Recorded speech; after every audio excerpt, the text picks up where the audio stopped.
Waalaikumsalam warahmatullahi wabarakatuh.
Baik, perkenalkan saya Setia dengan NIM 66223041. Saya Muhammad Naufal Akila dengan NIM 66221042. Saya Lutfi Ramadhani.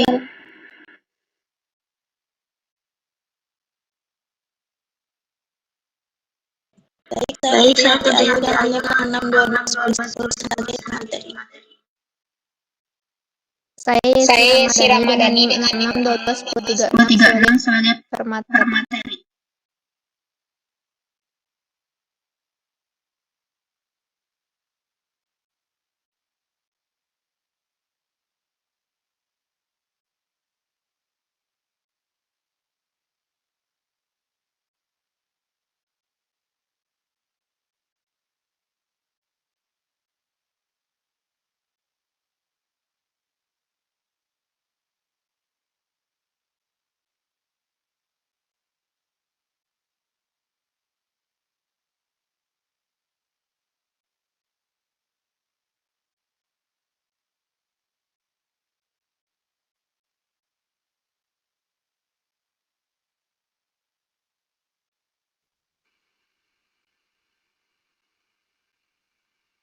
Baik, terima kasih. Yang pertama di sini adalah latar belakang.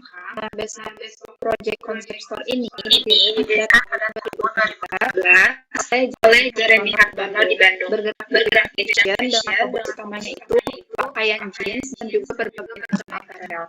Bermula dari seorang Facebook yang sulit mencari sasaran, akhirnya beliau itu membangun usaha yang bisa dengan ukuran sendiri. Nah, seiring berjalannya waktu, semakin banyak desain yang dibuat dan semakin dikenal, akhirnya terbangunlah bespoke project ini dengan ciri khas dan uniknya. Nah, biasanya bespoke project ini merilis jeans itu dengan tampilan yang modern. Kali ini, bespoke project memberikan sentuhan lawas pada rilisan terbarunya yang berjudul Retro Series. Di mana istilah retro itu berasal dari kata bahasa Inggris, yaitu retrograde, yang berarti style masa lalu. Jadi, retro adalah teknik mengulang gaya atau desain yang pernah populer di masa lalu. Biasanya gaya ini muncul dari tahun 1970-an sampai 1990-an. Saya kembalikan kepada moderator.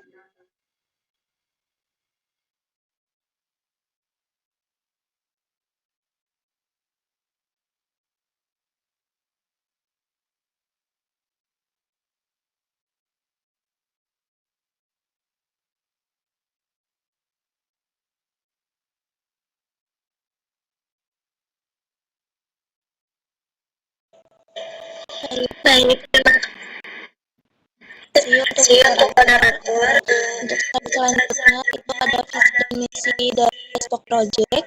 Visinya yaitu menciptakan desain denim yang melampaui batas-batas desain, biasa, menghadirkan produk yang unik dan berani, serta mengekspresikan kebebasan dan gaya hidup yang sederhana, namun penuh karakter sehingga menjadi brand denim lokal favorit.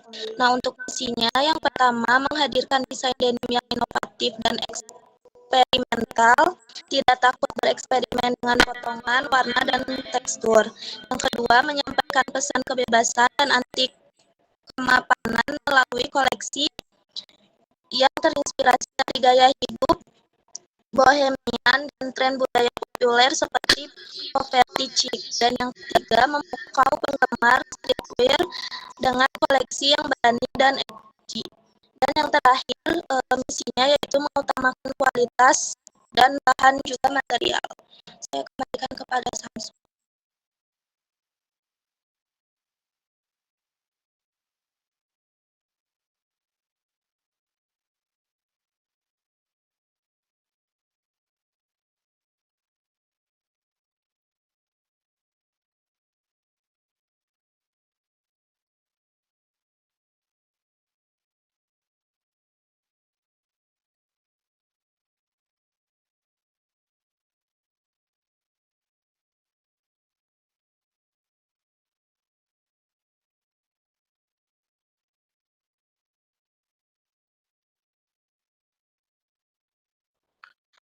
Baik, terima kasih Samsul.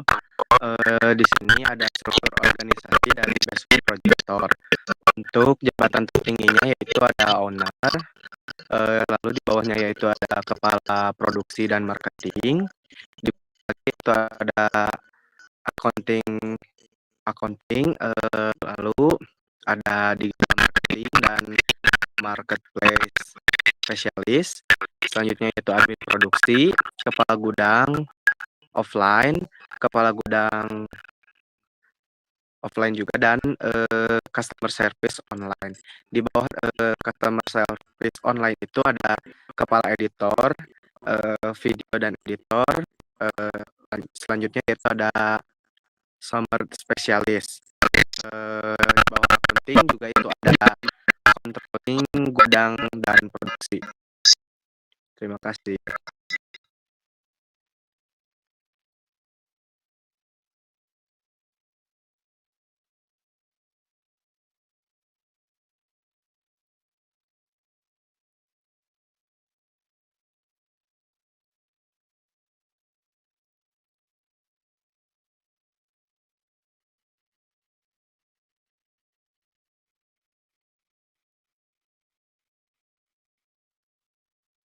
Yang selanjutnya,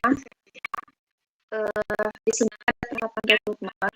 Nah, untuk tahapan rekrutmennya ini, yang pertama ada analisis kebutuhan SDM. Nah, analisis kebutuhan SDM ini tuh disesuaikan dengan posisi dibutuhkan oleh perusahaannya gitu. Lalu yang kedua itu ada penyebaran informasi lowongan. Nah, untuk penyebaran informasi lowongannya itu bisa melalui media sosial atau melalui digital yang lainnya juga gitu, seperti Instagram atau bisa melalui LinkedIn. Lalu yang ketiga itu ada seleksi administrasi. Nah, seleksi administrasi ini biasanya itu melalui screening dari CV atau portofolio mereka yang sesuai dengan posisi yang dibutuhkan oleh perusahaan. Nah, lalu yang keempat ada wawancara. Nah, wawancara di sini tuh sesuai hasil observasi kami, mereka tuh melakukan wawancaranya sesuai dengan divisi yang memang dibutuhkan gitu, kayak misalnya divisi desain grafik. Nah, nanti tuh yang wawancara mereka tuh bagian dari divisi desain grafiknya gitu, ada PIC-nya. Lalu yang kelima ada tes kompetensi, dan yang keenam ada informasi seleksi. Informasi seleksi itu terkait diterima pidana para kandidat yang sudah melamar gitu. Lalu setelah mereka diterima, lalu nanti ada tahap onboarding gitu. Onboarding di sini tuh nanti bisa saja dilakukan dengan training, terus pengenalan atau orientasi, atau bisa juga dengan disebut dengan probation gitu. Oke, cukup sekian, saya akan kembalikan kepada moderator.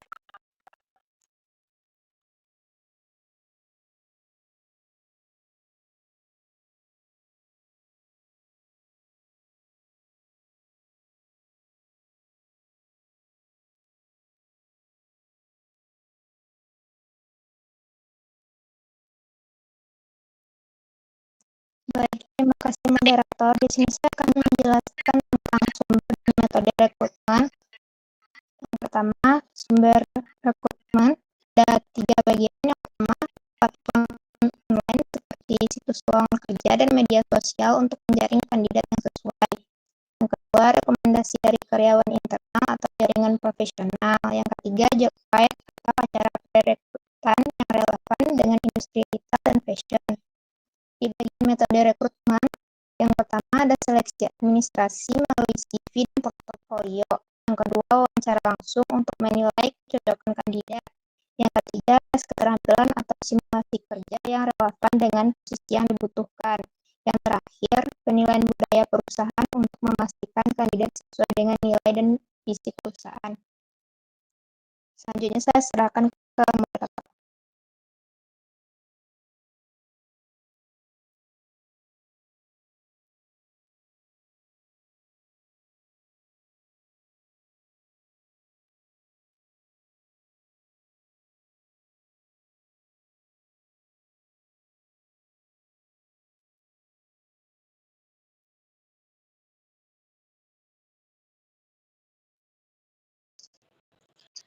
Baik, untuk selanjutnya di sini ada komponen dalam penilaian rekrutmen di Bespok Project.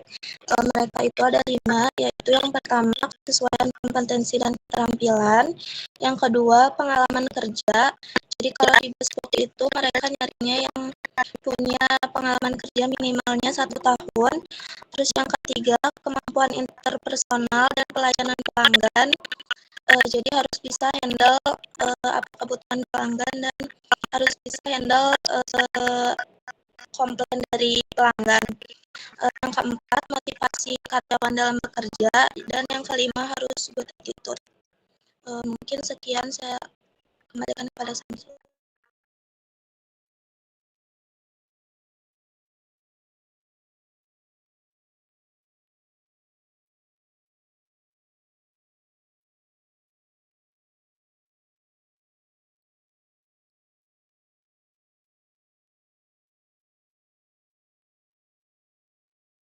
Baik, terima kasih.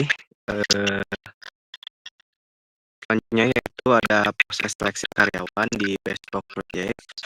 Yang pertama yaitu ada penyusunan CV, yaitu menentukan posisi yang dibutuhkan, misalnya desainer, penjahit, atau staf pemasaran.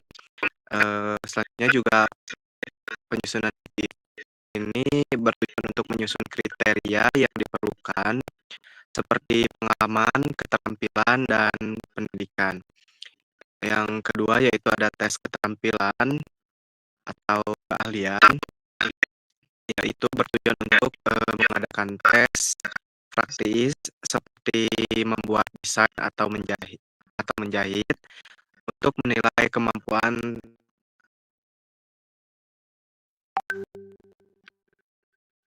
kan kayak objektif untuk mengevaluasi hasil tes.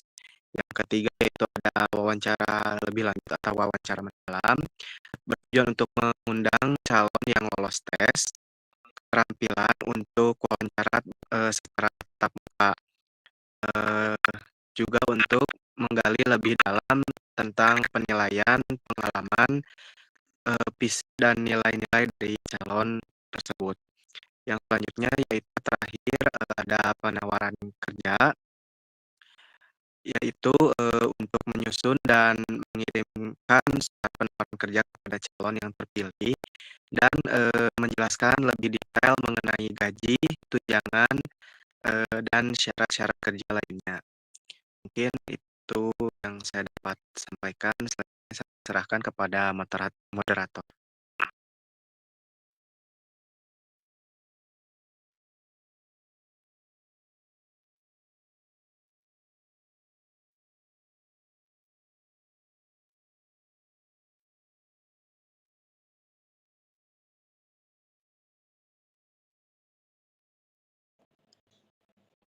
Baik, terima kasih sama-sama. Untuk selanjutnya itu ada strategi pengadaan sumber daya manusia di bespoke project. Itu yang pertama, mereka biasanya menganalisis kebutuhan SDM secara spesifik, yaitu melakukan analisis pekerjaan yang mendalam untuk mengidentifikasi keterampilan, pengalaman, dan pengetahuan khusus yang dibutuhkan untuk menjalankan konsep toko yang unik dan memberikan pengalaman pelanggan yang berbeda. Yang selanjutnya, yang kedua, yaitu membangun branding perusahaan yang kuat dengan membangun citra perusahaan yang menarik dan sesuai dengan konsep bespoke store untuk menarik kandidat yang berkualitas dan sesuai dengan budaya perusahaan. Misalnya melalui media sosial, situs web, dan program penghargaan internal. Untuk yang ketiga, ada menentukan sumber pengadaan yang tepat, yaitu memilih sumber pengadaan yang efektif seperti portal lowongan kerja khusus retail, referensi karyawan, atau kit hunter yang mengerti kebutuhan sektor retail dan bespoke concept store. Untuk yang terakhir, ada menentukan sumber pengadaan yang tepat, yaitu memilih sumber pengadaan yang efektif seperti portal lowongan kerja khusus retail, referensi karyawan, yang mengerti kebutuhan sektor retail lainnya. Cukup sekian, mungkin saya kembalikan lagi kepada Sam.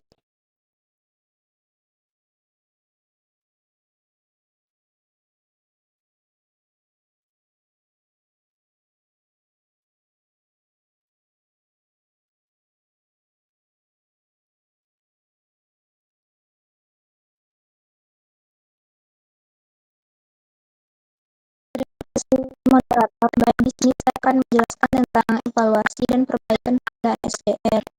Yang bagian pertama ada evaluasi pengadaan SDM, penilaian kebutuhan SDM, melakukan analisis mendalam terhadap kebutuhan SDM yang spesifik untuk konsep bespoke project concept store. Yang kedua, kesesuaian kompetensi, mengevaluasi apakah SDM yang ada sudah memiliki kompetensi yang sesuai dengan kebutuhan konsep store. Yang ketiga, kinerja dan produktivitas, mengukur kinerja SDM melalui indikator yang relevan seperti kepuasan pelanggan, efektivitas kerja, dan kontribusi terhadap pencapaian target bisnis. Selanjutnya ada perbaikan pengadaan SDM. Yang pertama, rekrutmen berbasis kompetensi, meningkatkan proses rekrutmen dengan fokus pada pencarian kandidat yang memiliki keahlian dan sikap yang sesuai dengan konsep bespoke, termasuk kemampuan komunikasi dan kreativitas. Yang kedua, pelatihan dan pengembangan, menyelenggarakan program pelatihan yang disesuaikan dengan kebutuhan konsep store seperti pelatihan customer experience, pengetahuan produk khusus, dan pengembangan soft skill. Yang ketiga, manajemen SDM berorientasi pelanggan, menekan pengelolaan SDM yang menekankan pada kepuasan pelanggan dan budaya kerja yang ramah lingkungan. Yang keempat, monitoring dan feedback berkelanjutan, membuat sistem monitoring kinerja SDM secara berskala dan memberikan feedback konstruktif untuk perbaikan berkelanjutan. Selanjutnya saya serahkan ke moderator.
solusi yang disesuaikan, bagaimana strategi Bospek dalam mengadakan pengadaan SDM dengan memastikan bahwa kandidat yang direkrut memiliki fleksibilitas dan kemampuan adaptasi yang tinggi untuk menangani beragam proyek dan kebutuhan klien.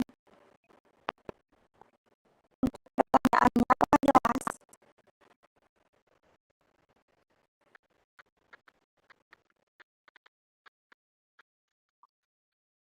Baik, terima kasih.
Samsul, iya.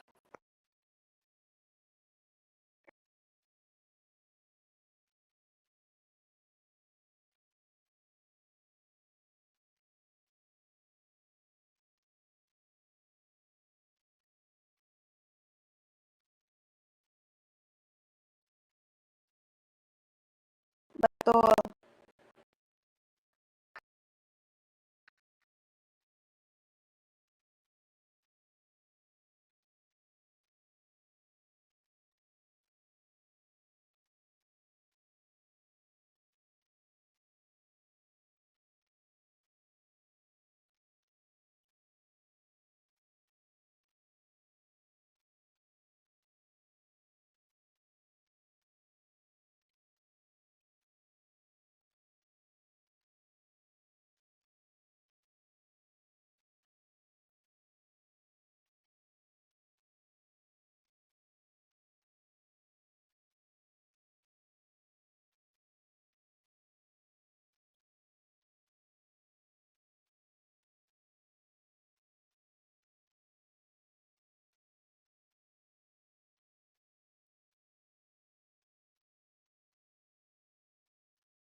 Mungkin izin menambahkan ya,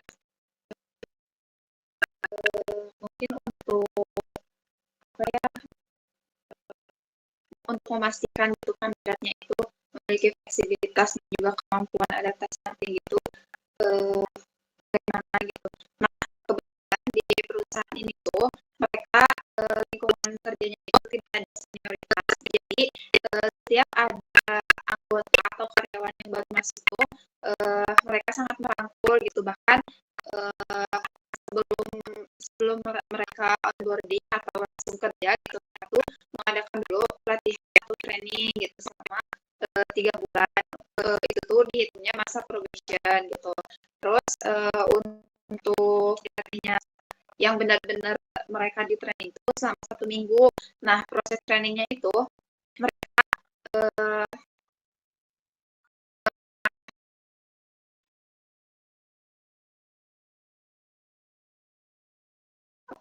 mengenakan juga gitu lingkungan sesuai dengan apa yang memang menjadi tujuan perusahaannya gitu. Itu mungkin tambahannya. Ada yang ingin ditambahkan lagi dari teman-teman?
Waalaikumsalam warahmatullahi wabarakatuh.